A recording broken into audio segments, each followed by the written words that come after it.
एक दफा का जिक्र है, दरिया किनारे एक छोटा सा गांव था।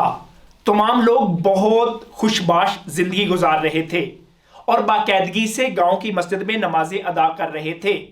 एक दफा मानसून की बारिशें बहुत ज्यादा हुईं, दरिया में सैलाब आ गया और पानी उस गांव में दाखिल होने लगा। ये देखकर सब गांव वालों ने अपने घर खाली करना शुरू कर दिए और किसी महफूज जगह पर जाने लगे। इसी दौरान एक शख्स भागकर मस्जिद गया, जल्दी से मौलवी साहब के कमरे में दाखिल होकर कहा, मौलवी साहब, हमारे गांव में सैलाब दाखिल हो चुका है और पानी का लेवल ऊपर बढ़ता जा रहा है और अब पानी मस्जिद में भी दाखिल हो चुका है। हमें जल्दी से यह गांव छोड़ना होगा ताकि डूबने से बच जाएं। हर कोई महफूज जगह की तरफ जा रहा है, आपको भी हमारे साथ चलना चाहिए। मगर मौलवी साहब ने उस शख्स से कहा, मैं आप लोगों की तरह कम ईमान वाला नहीं, मेरा खुदा पर मुकम्मल यकीन है, मुझे खुदा पर भरोसा है, वो आकर मुझे लाजमी बचा लेगा।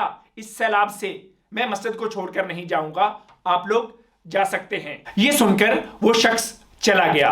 बहुत जल्द पानी का लेवल बढ़ रहा था, यहां तक कि मौलवी साहब की गर्दन तक पहुंच गया। मौलवी साहब भागकर दीवार पर चढ़ गया। थोड़ी देर बाद एक शख्स वहां पर कश्ती लेकर आया उस मौलवी साहब को बचाने के लिए। उसने मौलवी साहब को कहा कि गांव वालों ने मुझे बताया है कि आप अभी मस्जिद में हैं, इसलिए मैं आपको बचाने आया हूं, प्लीज इस कश्ती पर सवार हो जाएं। मगर इस दफा भी मौलवी साहब ने इनकार कर दिया और कहा, मेरा खुदा मुझे बचा लेगा। और इस तरह वो कश्ती वाला चला गया। सैलाब का पानी ज्यादा होता गया, यहां तक कि छत तक पहुंच गया। मौलवी साहब भागकर मस्जिद की छत पे चढ़ गया और दुआएं मांगने लगा, या अल्लाह मुझे बचा ले, या अल्लाह मुझे बचा ले। इसी दौरान एक हेलीकॉप्टर वहां पर आ गया। उन्होंने एक रस्सा लटकाया और मौलवी साहब को कहा कि इसको पकड़ लो ताकि हम आपको बचा सकें। मगर मौलवी साहब ने इस दफा भी जाने से इनकार कर दिया और कहा, मेरा खुदा मुझे बचा लेगा। और इस तरह वो हेलीकॉप्टर भी चला गया दूसरे लोगों की मदद करने के लिए। पानी का लेवल जब और बढ़ने लगा, यहां तक कि छत पर खड़े मौलवी साहब के सर तक पहुंच गया, तो मौलवी साहब ने गिले शिकवे करने शुरू कर दिए। ऐ मेरे खुदा, मैंने सारी जिंदगी आपकी इबादत की, कोई नमाज नहीं छोड़ी, रोजे रखे और आप पर मुकम्मल भरोसा रखा, फिर भी आप मुझे बचाने क्यों नहीं आए? अचानक खुदा की तरफ से आवाज आई, पागल शख्स, मैं 3 दफा आपको बचाने आया।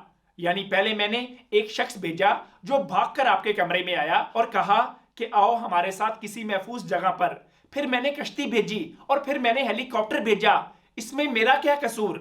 आपने मेरी मदद को पहचाना ही नहीं। मौलवी साहब को फौरन अपनी गलती का एहसास हुआ और खुदा से माफी मांगने लग गया और इस तरह महफूज जगह पर जाने के लिए उसे एक चांस और मिल गया। लेडीज एंड जेंटलमैन, क्या आप भी खुदा पर भरोसा करते हैं? क्या आप खुदा को पहचानते भी हैं? क्या आप खुदा की निशानियों को पहचान लेते हैं जो खुदा आपकी तरफ भेजता है? खुदा हर वक्त मौके भेज रहा होता है, लेकिन ज्यादातर हम उन अपॉर्चुनिटीज को पहचान ही नहीं पाते और उनसे फायदा नहीं उठा पाते। अगर आपको कभी मौका नजर आए तो सोचते मत रहें, जाएं और फौरन अवेल करें। गौर व फिक्र करके फौरन अल्लाह ताला की भेजी हुई निशानियों को पहचानने और फायदा उठाएं। अगर एक दफा ना भी उठा पाए तो हिम्मत ना हारें, दिल छोटा मत करें। हमेशा मौके आते रहते हैं, लेकिन टाइम जाया मत करें।